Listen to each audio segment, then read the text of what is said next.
اعوذ باللہ من الشیطان الرجیم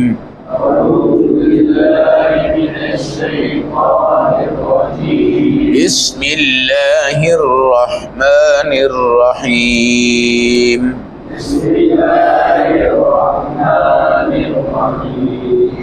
تلاوت کردہ آیات مبارکہ کا ترجمہ۔ تلفح وجوہہم النار، جہنمی لوگوں کے چہروں کو آگ جلسا رہی ہوگی۔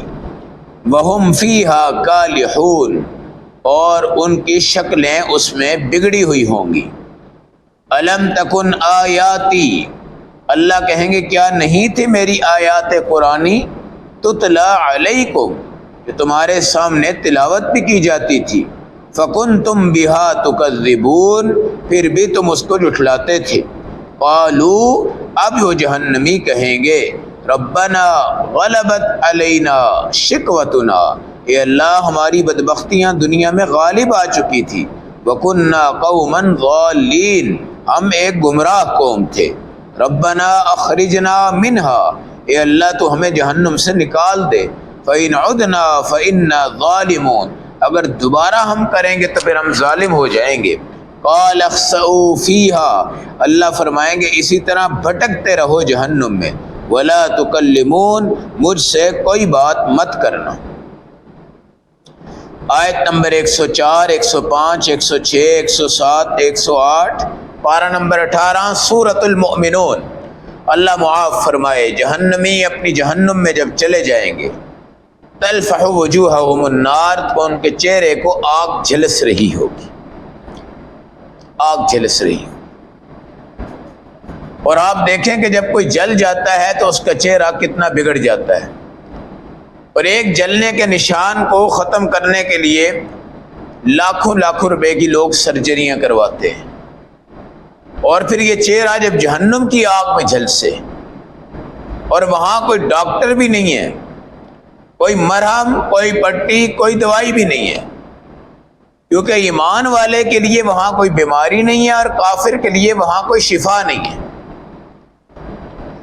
یہ جہنم ہے، ان کے چہرے جھلس رہے ہوں گے، لیکن یہ جو داڑھی مبارک ہوتی ہے نا، اللہ کے نبی کی سنت، انشاءاللہ دنیا میں یہ ڈور آپ کے گلے پہ نہیں پھیرتی۔ یہ گڈیاں نہیں اڑاتے ہیں، گڈیاں، موٹر سائیکل پہ آپ جا رہے ہیں، داڑھی رکھی ہے، آپ کی ڈور یہاں لگے گی نا، سلپ کر کے نیچے ہو جائے گی، سلپ کر کے، اور آخرت میں انشاءاللہ اس داڑھی کی نسبت سے آگ نہیں لگے گی۔ حافظ صاحب ہنس رہے ہیں، یہ نہیں انشاءاللہ سکندر صاحب بھی داڑھی رکھیں گے، یہ کون سی بڑی بات ہے، یہ بھی امت محمدیہ میں سے ہے بھائی۔ اب بڑھاپے کو تسلیم کر لینا چاہیے، بس بات صرف اتنی سی ہے، بڑھاپے کو تسلیم کر لینا چاہیے۔ اور وہ ظاہر ہے کہ جب انسان کی اولاد ہو جاتی ہے پھر بھی وہ سوچتا ہے میں جوان ہوں، لیکن جب اولاد جوان ہو جاتی ہے پھر وہ سوچتا ہے میں اب، پھر جب اولاد رخصت ہو جاتی ہے نا تو باپ پکا بوڑھا ہو جاتا ہے، اس کے بعد باپ کی جوانی کے چانس کوئی نہیں ہوتے۔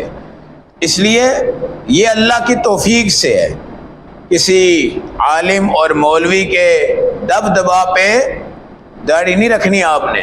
جب بھی کبھی کسی نے داڑھی رکھنی ہے تو ایک قربانی آپ دیں گے، جب دیں گے تو آپ رسول پاک کی محبت میں 100% آئیں اور پھر رکھیں انشاءاللہ، ٹھیک ہے نا؟ یہ نہیں کہ یار مولوی صاحب لگے رہتے ہیں اب رکھ ہی لیتے ہیں، نہیں، اس کا ثواب کوئی نہیں ہے، اس کا ثواب کوئی نہیں ہے۔ اگر آپ نے قربانی دینی ہے، انقلاب پیدا کرنا ہے ماشاءاللہ، تو انشاءاللہ آپ اللہ کے نبی کی 100% محبت میں چلے جائیں، اور انشاءاللہ ایسا کریں گے۔ وہ صحابی کا واقعہ آتا ہے، وہ بیچارہ افریقی تھا، افریقہ کے ملک، آپ کو پتہ ہے افریقہ کے ملک کے جو لوگ ہوتے ہیں ان کے بال ہوتے ہیں گنگریالے۔ اب اس نے حدیث پڑھی کہ نبی پاک صلی اللہ علیہ وسلم بالوں میں چیر نکالتے تھے، ادھر بھی کنگھی ادھر بھی کنگھی، اور بیچ میں سے یہ مانگ نکلتی ہے، سینٹر سے مانگ نکلتی۔ وہ بیچارہ روز تیل لگائے اور جناب چیر لگائے تو پھر اس کے بال واپس آ جائے، گنگریالے بال تھے نا، وہ پوری زندگی لگا رہا مگر اس سے وہ مانگ صحیح نہیں نکلی۔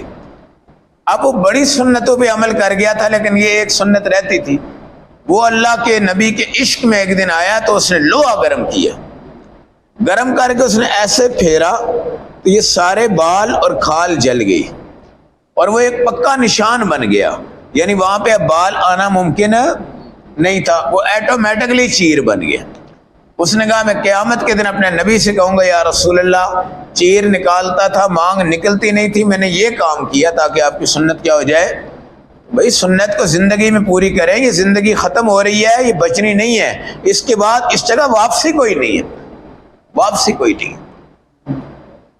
اس لیے تلفح وجوہہم النار، ان کے چہروں پہ آگ جلسے گی لیکن ایمان والوں کے چہرے کو نہیں لگے۔ اس لیے ہمارے نبی نے فرمایا اگر کسی کو مارنا بھی ہے بے شک ضرورت کے تحت مارو مگر چہرے پہ نہ مارنا۔ اس کو اللہ نے اپنے دست قدرت میں خاص شفقت سے بنایا ہے۔ کیا بنایا ہے؟ خاص شفقت سے۔ اور یاد رکھنا جس وقت چہرے جا کے سجدوں پہ لگتے ہیں تو اللہ ان سب کو بادشاہ بنا کے فرشتوں کے سامنے پیش کر دیتے ہیں، کیونکہ یہ جو فرشتے ہوتے ہیں نا ان میں سے ہر ایک کو سجدے کی طاقت نہیں ہے، کسی کو کھڑے ہونے کی طاقت ہے، کسی کو رکوع کی ہے، کسی کو سجدے کی ہے۔ اور یہ جو مسلمان ہے چاہے اٹھ کے قیام کر لے، سجدے میں چلا جائے، رکوع میں چلا جائے، جو مرضی کر لے۔ وَهُمْ فِيهَا كَالِحُونَ، اور ان کی شکلیں بگڑ جائیں گی، اللہ معاف فرمائے، شکلیں ان کی بگڑ جائیں گی۔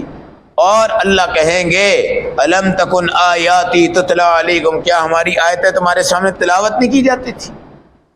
یہ سعودیہ میں سعودی لوگ عیاش ہوتے جا رہے ہیں بہت زیادہ، لیکن حرم شریف کا تقدس تو اللہ کی حفاظت ہے تا قیامت، وہاں تو دجال بھی نہیں جا سکتے۔ لیکن باقی جہاں جہاں پہ فحاشی ہو رہی ہے، یہ جہاں جہاں بھی وہ الٹے پلٹے فیشن لیول کا آپ کر رہے ہیں، انہوں نے انڈیا کا ایک اداکار ہے ہمارا مسلمان سلیمان خان، اس کو بلا کے نا پچھلے سال بہت بڑا وہاں پہ شو کیا تھا۔ اس شو کے اندر ایک اذان دی گئی، وہ اذان ایسی تھی انڈیا کے بڑے بڑے گلوکار اداکار اس پہ رو رہے تھے، لیکن بہرحال جن کو اللہ ہدایت دیتا ہے وہ لے لیتے ہیں، جن کو نہیں دیتا تو ان کے دلوں پہ مہر ہوتی ہے۔ اللہ کہیں گے قرآن پڑھا گیا، تلاوت کی گئی، سب کچھ کیا گیا، فَكُنْتُمْ بِهَا تُكَذِّبُونَ، مگر تم نے اس کو جھٹلایا، اور جھٹلانے کی سب سے بڑی دلیل یہ ہے کہ تم نے خدا کو ہی ایک نہیں مانا۔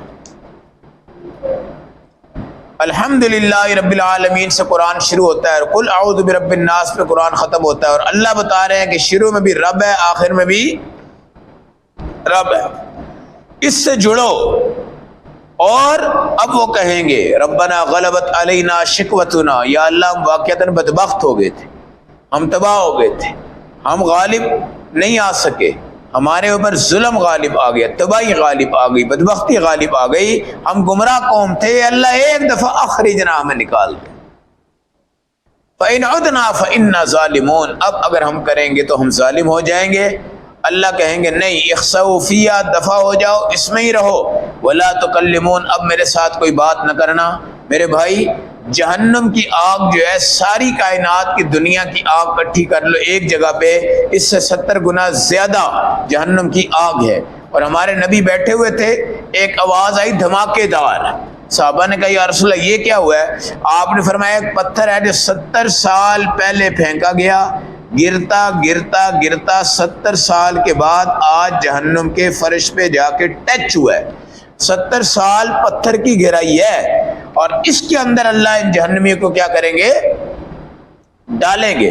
اور یہ جو آگ ہے دنیا میں ہماری جلد جب جل جاتی ہے نا، ڈاکٹرز یہ کہتے ہیں اگر یہ 70% جل گئی ہے آپ کا بندہ نہیں بچے گا، اگر یہ 50 سے کم جلی ہے تو اس میں کوشش کریں گے اللہ خیر کرے گا، لیکن وہ آگ ہے جلد کیا ہے، جلد کو جلائے گی، پھر گوشت کو جلائے گی، پھر ہڈیوں کو جلائے گی، پھر اندر دل تک جائے گی، پھر بھی وہ مریں گے نہیں، اور وہ کہیں گے ہم مر جائیں تو بہتر ہے۔ کیا ہو جائے؟ مر جائے۔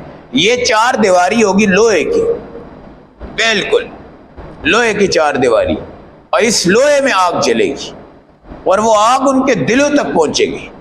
اور ان کے اوپر بند ہوگا، اوپر چھت ہوگی، ادھر مکمل طور پہ لوہا ہوگا، ادھر بند ہوں گے اور اس میں آگ میں چل رہے ہوں گے، اور اس میں کوئی رحم نہیں کیا جائے گا، کوئی سفارش نہیں آئے گی، کوئی مغفرت نہیں ہوگی، کوئی ایسا صدقہ نہیں ہوگا، کوئی ایسا چھٹکارا نہیں ہوگا، کچھ بھی نہیں ہوگا۔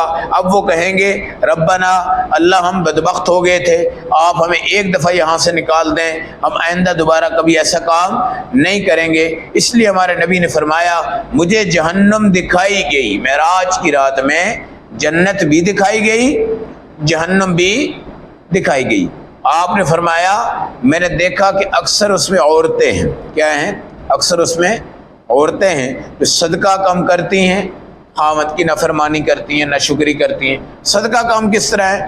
اب بھائی صاحب نے کہا جی میں نے 5,000 روپیہ دینا ہے بھائی ایک غریب آدمی کو، بیوی نے کہنا 5,000 ایسی کوئی دینا ہوتا، 500 دے دو، چلو جی بیوی 5,000 سے کہاں لے آتی ہے؟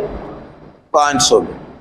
اب وہ رات کو اگر نہیں دیے تو صبح بیوی کہتی چلو 200 انہوں دے دو، بڑا ہے، ٹھیک ہے جی، 200 سے وہ 100 پہ بھی آ سکتے ہیں، 100 سے 50 پہ بھی آ سکتے ہیں۔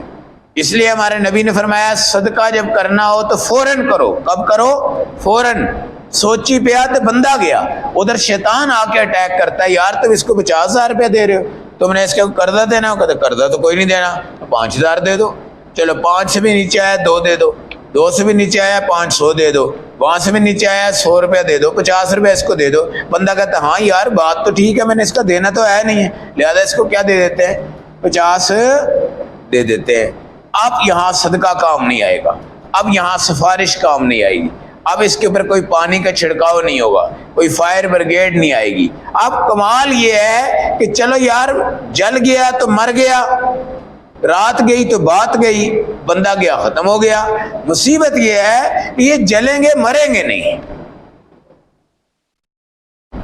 جلیں گے مریں گے، یہ پوری جلد ان کی جل جائے گی۔ اب یہ سوچیں گے ہم مرنے لگے ہیں، کیا ہے؟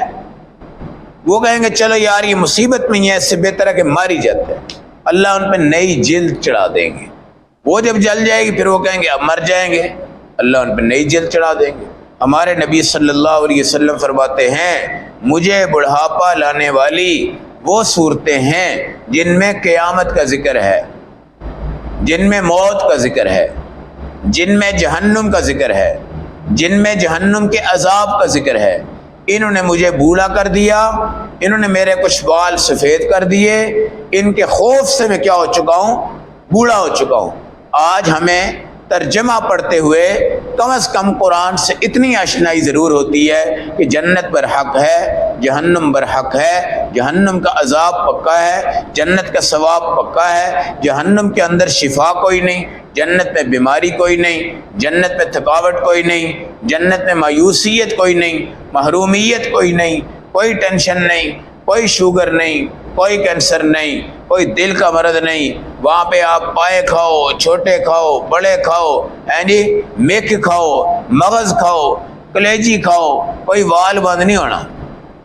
کلچے کھاؤ، نان کھاؤ، بریانیاں کھاؤ، قورمے کھاؤ، زیادہ تر لاہوریوں کو یاد ہوں گی ڈشیں جنت میں، عربی بیچارے تو 2-4 چیزیں کھاتے رہتے ہیں، سادی سادی ہیں۔ ہمارے پاکستانی ہیں جو 60-60 50-50 مثالیں جانتے ہیں اور اس کی کئی ڈشیں جانتے ہیں، اور ایک ایک بوفے پہ چلے جائیں تو 70-70 ڈشیں وہاں پہ ہوتی ہیں۔ لیکن جنت کا جو بوفے ہوگا نام تو ہمارا ہی آئے گا جی بریانی کھانی ہے، ٹھیک ہے جی بریانی لے آ، لیکن ذائقہ اور ہوگا۔ ذائقہ کیا ہوگا؟ ادھر ہمارا ذائقہ ابتدا میں سٹارٹ ہوتا ہے، آخر میں ہم ٹھنڈے ہو جاتے ہیں۔ آخر میں جنت کا کام الٹا ہے، جنت میں ابتدا سے بھی سٹارٹ ہوگا مزے کا، لیکن اس کا آخری لقمہ سب سے زیادہ طلب والا اور سب سے زیادہ ٹیسٹی ہوگا۔ ادھر تو آخر میں اک تھک کے ہی صاف کر رہے ہوتے ہیں پلیٹیں، جی وہاں ایسا، اور ایک ڈکار آئے گا بڑا پیارا خوشبودار، مشک اور عنبر کی خوشبوئیں آ رہی ہوں گی اندر سے، وہ ایک ڈکار ہوگا جو پخانہ بھی پیدا نہیں کرے گا اور پیشاب بھی پیدا نہیں کرے گا اور تھوک بھی پیدا نہیں کرے گا۔ ادھر یہ تھوک ہے جس کے سہارے پہ ہم روٹی کھاتے ہیں، اگر یہ تھوک خشک ہو جاتا ہے نا اندر سوئی چبھنے لگ پڑتی، وہاں پہ تھوک نہیں ہوگا، پیشاب نہیں ہوگا، پخانہ نہیں ہوگا، بلغم نہیں ہوگی، یہ جو ہوا خارج ہوتی ہے یہ وہاں پہ نہیں ہوگی، نکسیر وہاں پہ نہیں ہوگی، کوئی ایسی گندگی والی چیز وہاں پہ نہیں ہوگی، پیٹ میں نور ہی نور ہوگا۔ کیا ہوگا؟ نور ہی نور ہوگا، اور بندہ بالکل ریشم کی طرح نرم ہوگا، اور اللہ اور اس کے انبیاء کی زیارت کے بعد اس کے رنگ چینج ہو جائیں گے، اور اس کی بیویاں کہیں گی خامد تو میرا ہے لیکن یہ چمک دمک رہا ہے، چمک دمک رہا ہے۔ پھر وہ جب گھر واپس آئیں گے تو ان کی بیویاں اور چمکیں گی، وہ کہیں گے تمہیں اللہ نے ادھر بلایا تھا دیدار کروانے کے لیے، ہمیں اللہ نے آ کے ادھر اپنا دیدار کروایا ہے، ہم بھی چمک گئی تم بھی چمک گئے۔ بھائی یہ کہانیاں ہیں، کوئی لیلا مجنوں کی نہیں ہیں، یہ جنت ہے اور اس کا تصور ہے، جنت کا تصور ہے، اور یہ جہنمی ہیں جن کو اللہ تباہ و برباد کر کے ختم فرما دیں گے، اور یہ اللہ کہیں گے اخسؤ فیہا، اب دفع ہو جاؤ، ولا تکلمون، میرے سامنے اب کسی قسم کی نرمی کی اور لچک کی اور مغفرت کی اور رحمت کی کوئی دعا نہیں کرنی۔ اس لیے میرے بھائی اللہ نے ہمیں پاکستان جیسا ملک آزادی والا عطا فرمایا ہے، آزادی میں ہم نے بیٹھ کے اپنی جنت بنانی ہے۔ کیا بنانی ہے؟ جنت بنانی ہے۔ اس مسئلے میں ہم بھرپور، بعض لوگ کہتے ہیں یار ہمیں شرم آتی ہے جھنڈا اٹھاتے ہوئے پاکستان کا، نہیں، جھنڈا اٹھاؤ، پاکستان کے ترانے میں کھڑے ہو جاؤ، پاکستان کی یوم آزادی پہ خوبصورت قسم کی آپس میں گفتگو کرو، اللہ کے سامنے سجدہ شکر ادا کرو، قرآن کی تلاوت کرو، اور پاکستان کی جغرافیائی حالات اپنے ذہن میں رکھ کر اپنی آنے والی نسلوں کو، آج کل بچے کہتے ہیں ہمیں جھنڈی چاہیے اور بیج چاہیے اور غبارے چاہیے، ہم نے پھٹانے ہیں، چھریاں اور پٹاخے چاہیے، جی بچوں کو بیٹھ کے پاکستان پر قربانی دینے والی امت وہ پیش کیا کریں، اور وہ ان کو بتایا کریں، اور باقاعدہ دسترخوان پہ بیٹھیں، گھر پہ بیٹھیں، اپنے گھر کی چھت پہ جائیں، ان سڑکوں کو دیکھیں، ان بازاروں کو دیکھیں، ان محفلوں کو دیکھیں۔ اللہ نے بہت نعمت دی ہے، بہت بڑی نعمت عطا فرمائی ہے۔ یہ پاکستان کا میں کہتا ہوں کچرے کا ڈھیر بھی ہمیں ملتا ہے نا، ہم اس پہ سو جائیں الحمدللہ، اللہ کا یہ بھی لاکھ لاکھ شکر ہے۔ آج کل ہمارے نخرے بڑے ہوتے ہیں، او یار میں بیکورڈ علاقے میں رہ رہا ہوں، مجھے کہاں جانا ہے جی؟ ڈی ایچ میں رہنا ہے، بیریا میں رہنا ہے، میں نے فلاں سوسائٹی میں رہنا ہے جی۔ عبدالرزاق صاحب یہ جو محلے ہوتے ہیں نا، محلے، ان میں بڑی مٹھاس ہوتی ہے، ایک دوسرے کا غم درد کا پتہ ہوتا ہے۔ وہ کوٹھیاں جو ہوتی ہیں نا، کوٹھیاں امیر لوگوں کی، اللہ کرے شریف لوگ اکٹھے ہو جائیں گے 10-20 جگہ پہ، وہ بات الگ ہے، لیکن دنیا داری میں اتنے لوگ اندھے ہیں، کئی ایسی کوٹھیاں جن میں میت ہوتی ہے، موت ہوتی ہے، جنازہ ہوتا ہے، ساتھ والی کوٹھی کو پتہ تک بھی نہیں ہوتا، اور وہ ان کے گھر تک نہیں آتے۔ یاد رکھیں، یہ چھوٹے چھوٹے گھر، 2-2 مرلے، 1.5 مرلے، یہ گلی کوچ ہیں، یہ سلام دعا، یہ بچہ کون ہے، یہ بابا کون ہے، یہ فلاں کون ہے، یہ خالہ کون ہے، یہ دادی پردادی کون ہے، یہ ہیلو ہیلو، یہ سلام، یہ دعائیں، یہ ہمارے لاہور کی اور اس پاکستان کی روایت ہے۔ ہم جب پرانے اور قدیمی علاقوں میں جاتے ہیں نا جی، جیسے آپ دیکھ لیں شالمی میں چلے جائیں، بھاٹی چلے جائیں، لوہاری چلے جائیں جی، یہ پرانا جو لاہور ہے، سنت نگر چلے جائیں، ساندے چلے جائیں، ادھر چلے جائیں، جتنا بھی پرانا لاہور ہے، تو یہ اس کے اندر ایک عجیب خوبصورت مناظر ہوئے تھے۔ اب ہم دور دور چلے گئے ہیں، وہ ادھر گیا ہے، وہ ادھر گیا ہے، وہ ادھر گیا ہے، کوئی کسی کو خبر پتہ نہیں ہوتی۔ تو شکر ادا کریں، آپ چھوٹی جگہ پہ ہیں، آپ بڑی جگہ پہ ہیں، آپ کسی 2 مرلے کے مکان میں، آپ 2 کنال کی جگہ پہ ہیں، آپ 10 ایکڑ کی جگہ پہ ہیں، اللہ کا شکر ادا کریں۔ ہم پاکستانی ہیں، ہم پاکستان میں رہتے ہیں، ہماری شناخت پاکستان ہے، تو یہ کوئی شرم کی بات نہیں ہے کہ مولوی صاحب جھنڈا لے کے کتنے جا رہے جی، نہیں، سب حضرات اس میں شریک ہوں، اور سب حضرات اپنے بچوں کو اس تعلیم سے آشنا کریں، اور سب حضرات اپنی بیٹیوں کو، ماؤں کو، بہنوں کو اس ملک کی قدر، عزت، عظمت ان کو بتائیں، اور ان کو کہیں انسان بن جاؤ، اور اس ملک کے وقار کے ساتھ چلو۔ اور پاکستان کی شناخت ہے اللہ وحدہ لا شریک کی عبادت، اور نبی پاک کا دستور اور منشور اس جگہ پہ نافذ کرنا۔ یہ بھنگڑے ڈالنا اور گانے بجانے گانا اور اس طرح پاکستان کو دکھانا اور یہ تصویریں پیش کرنا جی گانے بجانے گانے بجانے گانے بجانے ڈھول مراسی، یہ تشخص نہیں ہے پاکستان کا۔ اللہ ہم سب کو اس ملک کے باشندہ ہونے کے فخر کی توفیق عطا فرمائے۔ اللہ ہمیں اس ملک کی مٹی دنیا میں بھی اور آخرت میں بھی نصیب فرمائے۔ اللہم صلی وسلم دائما۔